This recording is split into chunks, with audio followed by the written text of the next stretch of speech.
Jadi di cerita inspiratif ini tentunya itu pasti ada tokoh ya yang seperti diceritain pagi tadi, yaitu Cristiano Ronaldo sama si Dewa, jadi si Ayu tadi.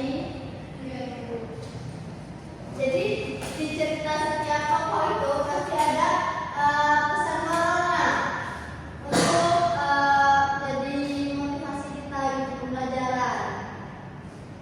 Kemudian mengidentifikasi pesan moral dalam cerita-cerita inspiratif itu ada 3. Yang pertama, mengidentifikasi masalah, yaitu memperhatikan masalah yang dihadapi tokoh utama dan bagaimana mereka menghadapi tantangan tersebut.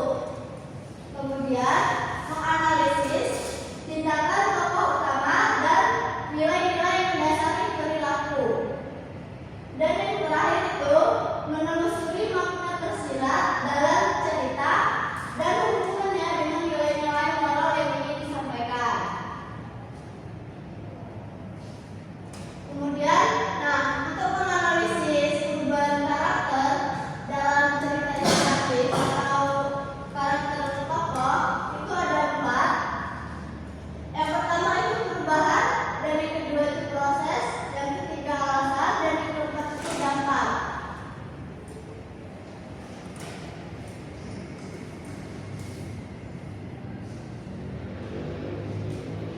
Kemudian di sini memetakan alur cerita inspiratif. Memetakan alur cerita inspiratif ini ada 4. Mungkin untuk Dimas bisa membacakan keempat ini. Mematakan alur cerita itu pertamanya eksposisi atau pengenalan tokoh, sedangkan juga konflik awalnya. Dan yang kedua itu ada konflik, itu konflik apa? Permasalahan tersebut dihadapi oleh seorang tokoh dalam cerita tersebut. Kemudian dalam bagian klimaks, klimaks itu titik paling puncaknya dari konflik masalah yang ada dalam cerita inspirasi tersebut. Kemudian yang keempat itu adalah resolusi. Resolusi ini adalah penyelesaian masalah konflik-konflik yang ada dalam cerita inspirasi tersebut. Ya, terima kasih Bu Dimas sudah membacakan. Jadi untuk memetakan alur cerita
Tabi pun.